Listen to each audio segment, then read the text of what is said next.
ta nó có hai tiền. Bây giờ nhớ học có lúc xưa tôi chỉ một cô lại nào.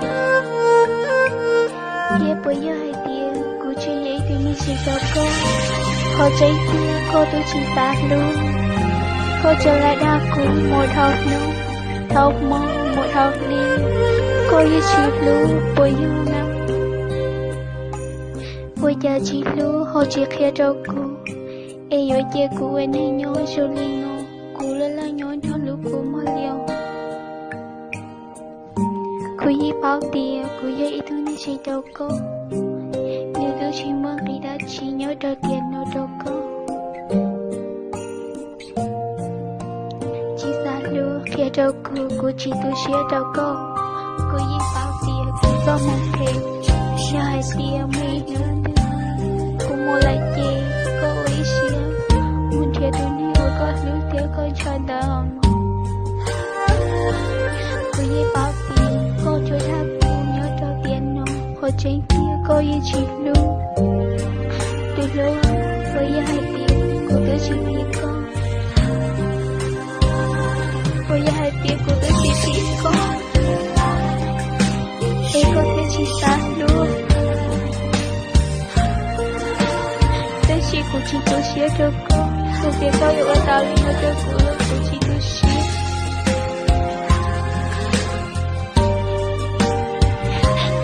Tôi yêu mua lại mà nhớ con nữa. Tao có câu mà muốn thiệt tôi nên có luôn. Mà chẳng mấy thật tư. Câu mình thiệt tao tôi hiểu ở con lưu thiệt có nhẹ nó chết. Có chỉ thâu ở đó để tôi xía dạ để khâu ở cho cô.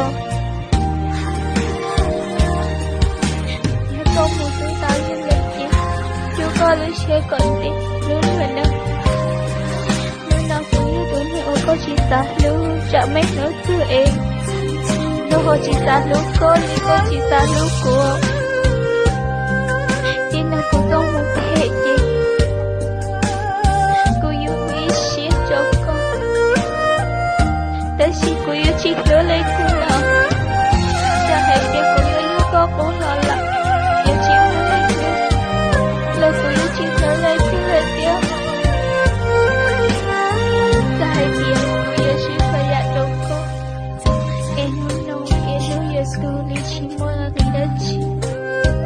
Lời của chị tôi xuyên. Thảo có mỗi có lưu đi cỡ rồi rồi. Cô mà liệu ấy xuyên từ lưu.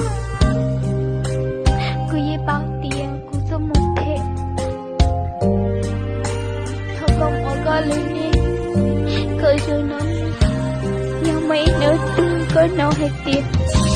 Cô đưa lại nó chê. Tao có không vô lối chơi thương của thiên. Thì hai tiền của chị tôi. Còn mãi nó có mong. Nhà thật hồi lỗi chế chạy nhiều chỉ muốn đi ở chị là. Đã chị. Cô yêu ở chàng vô cô muốn tốt nữa cười. Cô yêu thì cô yêu chị vô cô là. Ê cô yêu ở chàng vô cô. Nếu tôi yêu thì ở xin gia đình nói chuyện. Nhưng trong hai kiếp. Một lúc cô.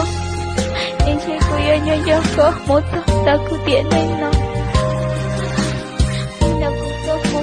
Để chỉ áo cô là chị tôi xin. Tôi lưu à. Lịch tiện chế yêu chị mua lòng. Yêu chị tao xin chị tí lòng. Hỏi có yêu tôi này ở cô lưu cho. Đã xích. Chế yêu chị tao xin chị lấy chị. Mà mua con nữa. Muốn chết tôi muốn có lưu thế có nhẹ đợi ít. Có thiết xa luôn rồi này có thể chị cho ý lý có chỗ cửa. Tao có chị thôi cho lý có xích. Lý có ở chỗ cửa. Như hai tiếng mấy đôi xí. Có nó hai tiếng. Tôi nghĩ giờ thật đó là có tao lưu ý cho. Nếu một anh này luôn luôn nhớ. Chỉ nhớ lên tim, chỉ nhớ lên tim. Là chỉ thơ có hồ lưu tim. Chỉ có hồ chúa thơ này kia. Chỉ có một ta lên đây chẳng lại nói chỉ cho có lưu xí. Hai tiếng có mua lưu lên.